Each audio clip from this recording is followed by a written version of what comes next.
Hey, it's Zuri. Today I'm gonna be talking about a show that was on a long time ago, or not a show, but a person that was on a show.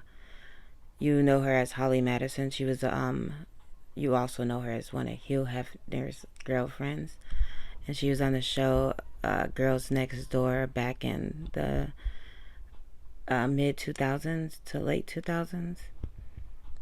And I was a fan of the show. I will admit, I am a reality TV junkie. I don't really watch anything anymore. Was watching The Real Housewives of Atlanta, but I already made a video about that. But yeah, I loved watching this show. I thought it was interesting because I like watching seeing what the girls were gonna wear. I love watching fashion, so it was always fun to see what they were gonna wear and see what they were doing in their lives, and it was just interesting to kind of live vicariously through these women. Not that it's something that I really ever thought about doing, but ever since I saw the real world when I was younger, I wanted to be on reality TV. So I watched that show along with, like The Simple Life back in the day. That was my show. And I loved watching Girls Next Door. And when I watched it, I always thought the relationship was kind of weird.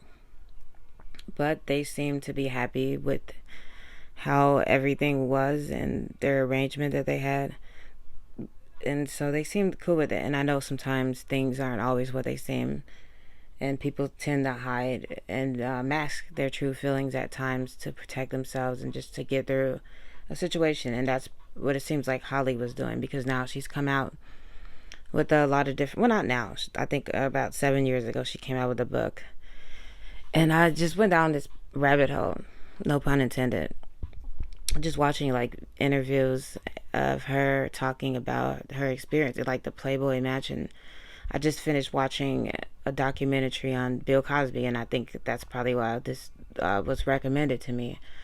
So I guess there's a documentary on like A&E regarding the reality show and the women and the secrets that be happened, and there's some pretty disturbing things.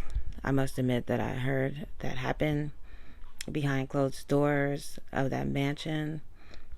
Really disturbing, but and I get that it never seemed right. I just couldn't I didn't understand how they could do it, because I just couldn't do it, because he just seemed creepy to me. Like there's some old men, not that I'm like into older men, but there's some older men that look good looking and they look older and distinguished, and he just didn't look like that to me. He just looked like he literally looked like the Predator from that movie, The Predator.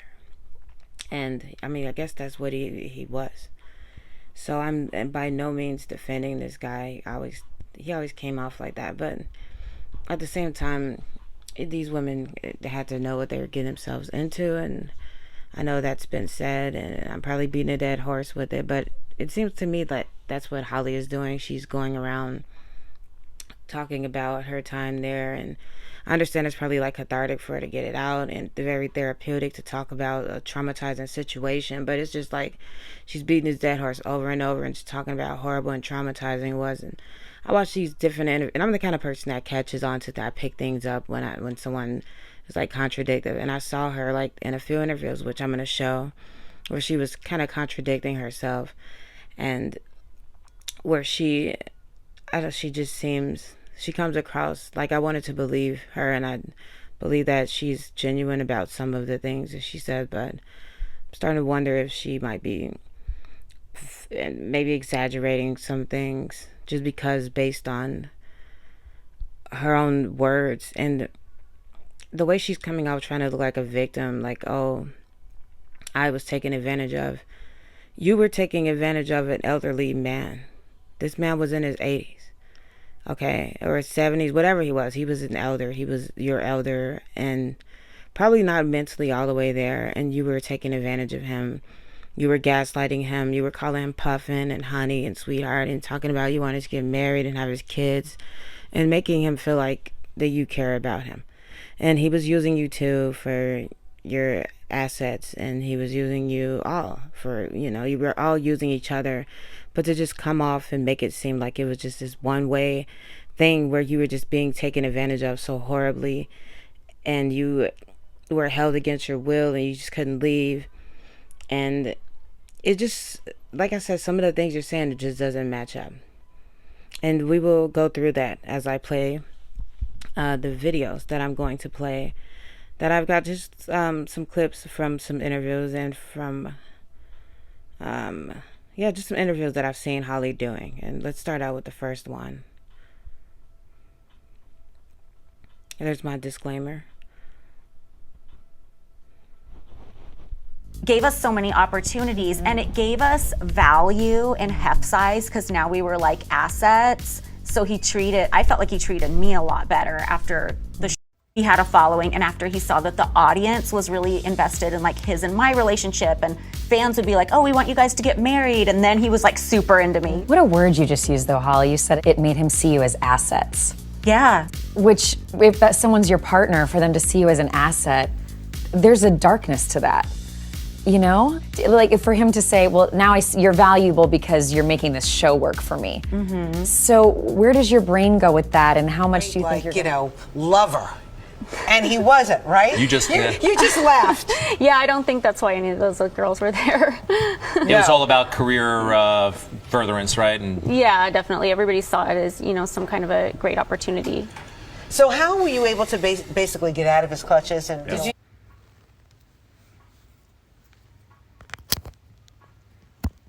So I had to a second there just to play it and be able to hear, and it kind of messed it up a little bit, but here I am back. And that was just an example of her being kind of contradicting in a way. 1 minute, well, not her, but that interviewer was saying, oh, so you were looked at as an asset, and she's not saying anything, taking any responsibility for any of her role, and the whole thing is just, oh, I'm a victim, I was just used and taken advantage of, and woe is me. Not that you weren't going out there and taking advantage of this man and using him and trying to marry him just so you could get some inheritance, which you later is another thing. It's starting to just make it look like she just seems upset that she didn't get what she wanted to get out of it, and she probably feels used up, which I don't blame her. I would feel that way too if I allowed myself to be put in a situation like that. But I have felt like that. I think a lot of women have felt used, so at least you got something out of it. I mean, you got to stay in this place and you got fame out of it. We wouldn't know who you were if it wasn't for you being in that house and on that show and in that horrible situation. So something good came out of it. But she's just gonna keep talking about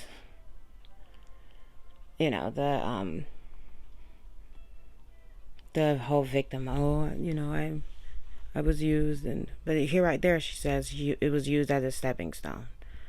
So you were using him and he was using you. You were using each other. You both seem kind of like narcissists to me. Really benign thing. Did you do a lot of drinking and drugs? Unplug it.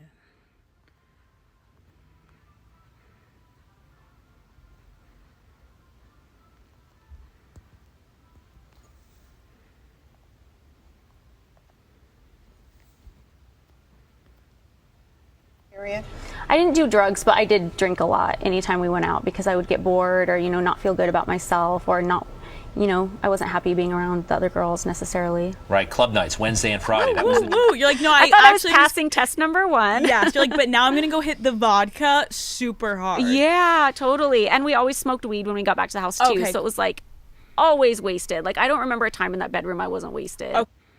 So there she is. There's another lie she got caught up in. I think I'm just going to leave this mic out because it's just annoying. Keep plugging it back in.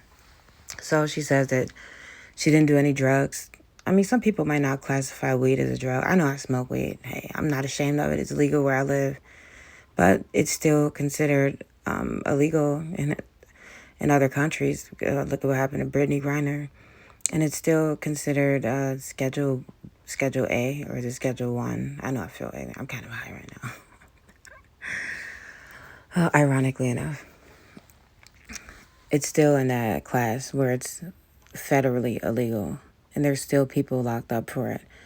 So Is it a drug? I don't know. That's debatable. But she clearly just made it look like in the first clip that, oh, I'm just drinking. I don't do any drugs. Like, oh, I don't do anything.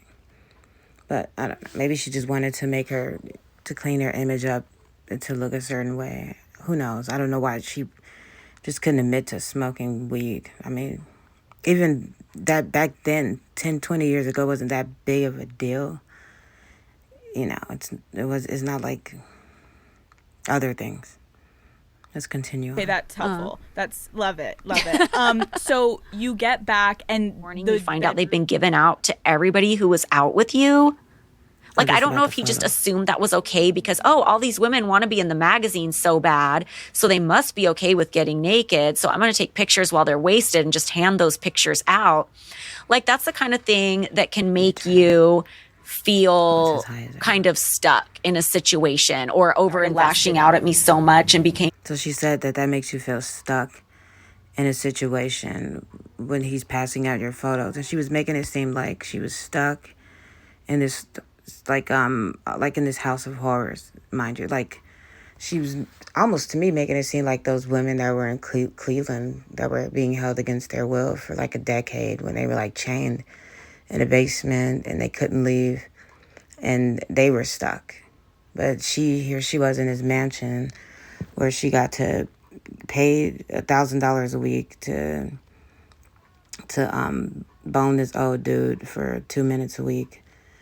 And, you know, I don't know what else he was having her do. God knows what. But be his girlfriend, live lavishly, be on TV. You know, just saying. Not to minimize any trauma that she had, because maybe it was traumatic boning the old dude. That could have been, especially with a whole bunch of people there. I don't know. That doesn't sound really comfortable. That doesn't sound fun. That doesn't sound like a party I want to be invited to. But there she clearly says it, like. Really verbally abusive, and I just realized, like, the girls were not the problem. I mean, some of them were the problem, some of them weren't so nice, but they weren't the problem the whole time. He was the problem. So then I left, and I tried. She said, then I left. The girls were not the problem, she said he was the problem. And it's weird because looking back in some other interview, she was like, oh, I was so miserable and everything was horrible until I started filming this show. And then after I started filming, everything was great. And before that, it was just so bad and so horrible. Now she's like, everything was just great. And I realized that it was so bad and horrible after the other girls left. Yeah, she probably realized it was bad and horrible after the other girls left, because then she had to juggle the mole balls all alone. She didn't have any help anymore. She didn't think that one all the way through. Like, she was trying so hard to get rid of those other girls because she wanted to be on top and wanted to, you know, wanted to win. Like, it was probably like The Bachelor or something to her. I'm going to stay in, you know, I'm going to stay to the end. I'm going to get that rose. I'm going to win him over. I'm going to get that ring. Whatever her desires were. I don't know what her goals were in that relationship and that whole situation. But she was, like, competing with them, and you can see it. And she won't even admit to that. I watched, like, a couple of the old episodes, and she was, like, giving the stank face. And I have the resting bitch face, but sometimes I am being a bitch. It's not just the resting bitch face. It's I'm a bitch face. And that's what she was giving. It's like, own up to it. Admit it. You're a bitch sometimes. You were being a bitch. You were jealous of Kendra. She was younger than you, and she was getting our attention, and she had the fun personality, and the fans loved her, and you were just kind of boring and dull. And you kind of still are a little bit, and that's probably why your career hasn't really taken off that much.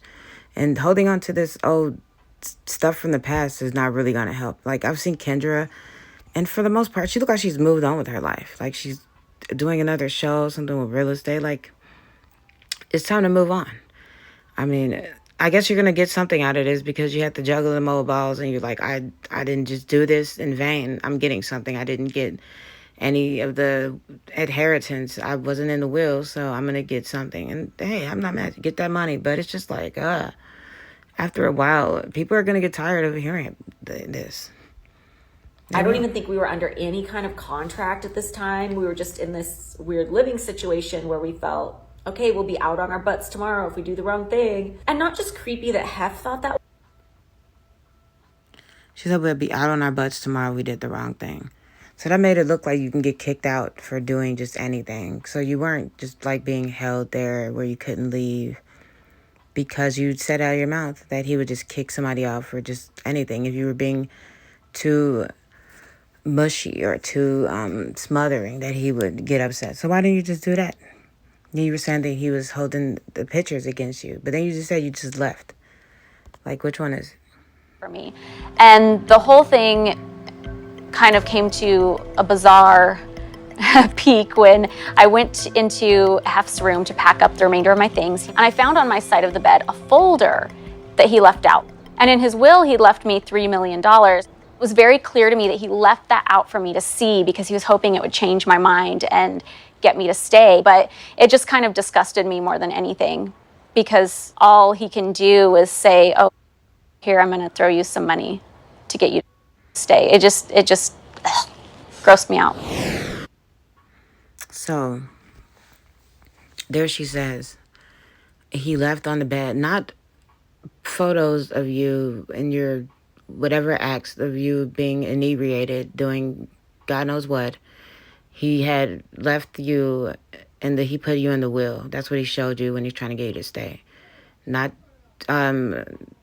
revenge porn or not trying to shame you or anything. He put you in the will. That's what he did. And you just freely left. He didn't do anything to make you stay. But she was making it look like she had, what she said, Stockholm Syndrome. Like, that's what you have when you're kidnapped, when you're being held captive. That's what those young women in Cleveland had. And is there any more clips? I think there's one more. Oh, that was it. That's what the young lady in Cleveland had after they were kidnapped by the disgusting Ariel Castro. That's a situation where, and people are suffering and going through some really horrible things and situations they were forced to be in. They had no choice. Like, they didn't sell themselves out like that. This woman sold herself to the devil. She did.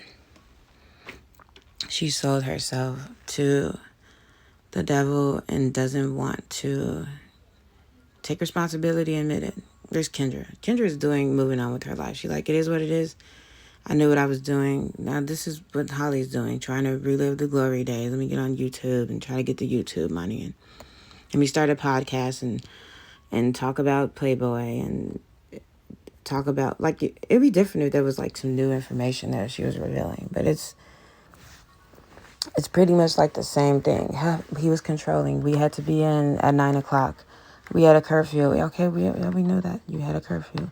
You know what? I would be in at 9 o'clock for $1,000 a week when I was 21 years old. I would did it. Hell yeah. Juggle some old balls.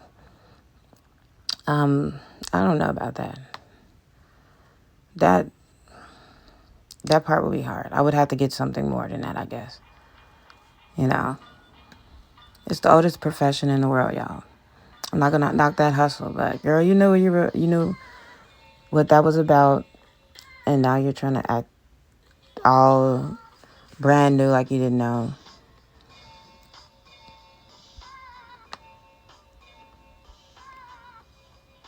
Kendra left. She was doing she was at the house. She was doing all kind of stuff and sneaking her man in and doing all of that. And she didn't get kicked out. But you just made it look like, oh, you do anything and you get kicked out. And maybe he favored her. I don't know. Well, I think one thing about women like Holly is that they hide behind their looks. That's all they have. They don't really have much of a personality. And every time I see her talk, she's just always hating on Kendra. Kendra. Kendra.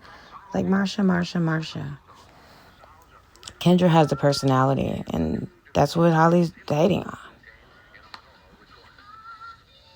And the crazy thing is, people have so much sympathy for Holly, who put herself in a situation, just like Meghan Markle, by the way, put herself in a situation of marrying Prince Harry. But when she was living at the palace, or living, not the palace, but living in England with the royal family in the Frauhorn house, whatever it was called, no one had sympathy for what she was going through. She was saying that she was depressed and suicidal and all this stuff. And England, the palace in England looks more dreary than the Playboy Mansion. And I can guarantee you they probably got some orgies going on in England too.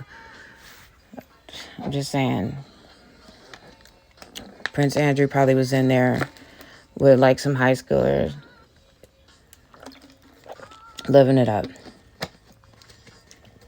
All kind of stuff is probably going on in there. And people have more sympathy for Holly. This woman that was using this older dude. At least Meghan is with somebody age appropriate. And she's not just with Harry, using him for his money. Just using him. Well, she could be using him, but she's older than Harry. She's not with him just, obviously using him. But people say that she's using Harry. Harry's a good-looking dude. I don't know if y'all know that, but he is. Black women like, and Meghan is mixed with black. We like red-haired white men. So she genuinely probably thinks that man is sexy. I know I do. He's cute. He looks better than his brother. That's all I got to say about that. But people have more sympathy for her. And she could have left. She made it seem like she would have just been out there. Holly could have left. She made it seem like she would have just been out there on her, like, just screwed. She had a degree. Did she have a master's degree, too? I know she had a degree.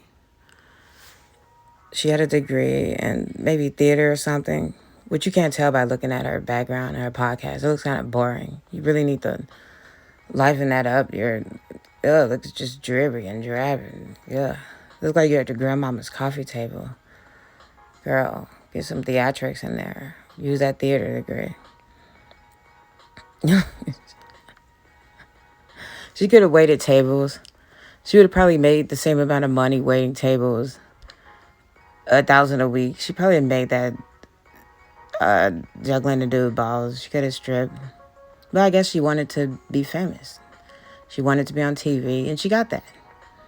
But now, for some reason, she's, bitter about it. Maybe because her career didn't take off like she wanted it to.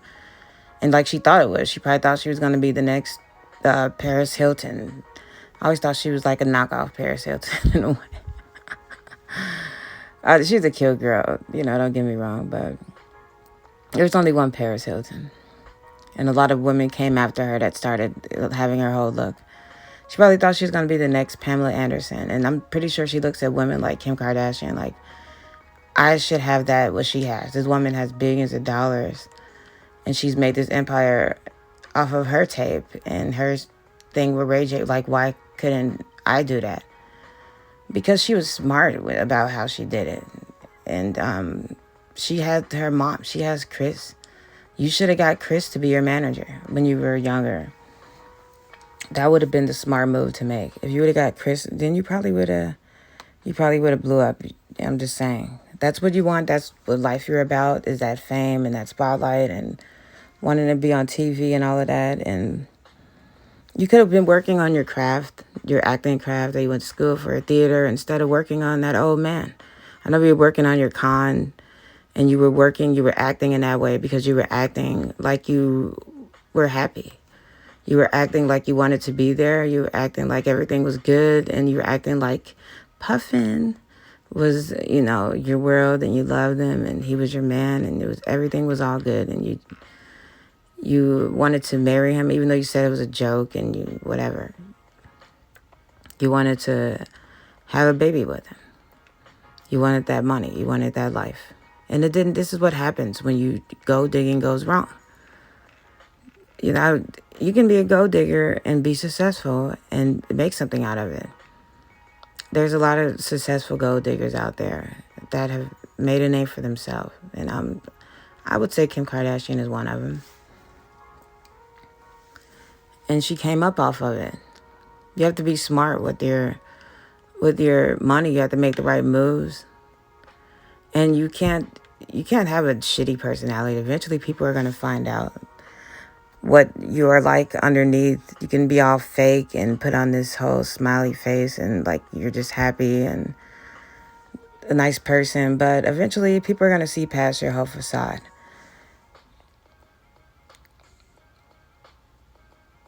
So yeah, Hugh Hefner was a pervert, and these women knew that he was a pervert. I don't think it was a secret. Did they really think that he was like Santa Claus? When they went in there, they thought that he was going to be like, what were they expecting, Mr. Rogers? I mean,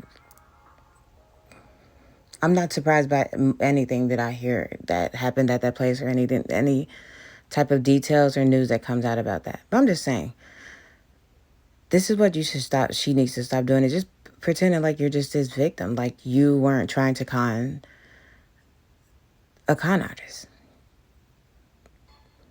And that's why you got conned. Maybe it's your karma. I guess you're going to keep milking this thing and keep talking about it, and you're going to keep bringing up the 9 o'clock curfew, milking that, the manipulative narcissism. I mean, this dude was 80 years old. Can we get to that? I mean, have you ever heard of grumpy old man? Not saying that he wasn't a narcissist or anything like that. I'm sure he was. The dude probably had all kind of issues. He seemed pretty demented to me, judging from stories and what I heard about him and that dog. Poor dog. The dude was demented. He probably had dementia. As he got older, you knew that. He looked like the devil. He looked like, you know, he looks like Freddy Krueger. He literally looks like him. Look up a picture of Freddy Krueger and look up a picture. I wish I had a picture of him on there. A picture of Hugh Hefner. And you will see he looks like Freddy Krueger. Like, just scary looking. Look at him right there. That he even has the fedora on like Freddy Krueger. Just a scary person. And I'm sure living in that house wasn't like sunshine and rainbows and all of that. I know it had to be the house of horror to some extent. Just looking at that face every day, it's probably horrible enough. So, but hey, this is why you young women out there need to rely on your wits, on your brains, and do something with your life. Women every day are successful in building businesses and doing things without using a man. They're coming up on their own. And I know times have changed, but there's still a lot of women that are still trying to go this route. And thanks for watching my video. I hope you enjoyed. And just let me know in the comments what you think about this. Do you think that she should stop talking about this thing and just let it go and just leave it past? Let it, you know, as they say, let sleeping dogs lie? Or should she just keep talking about it and just, if it's therapeutic for her, just keep, you know... To me, I think it's more traumatizing to keep reliving the past in some ways. But hey, I'm no Dr. Phil. I'm sure not. So, anyways, please like this video and please subscribe to my channel. Thank you so much for watching. So I just had to add this at the end. Freddy Krueger, Hugh Hefner, twins, separated at birth.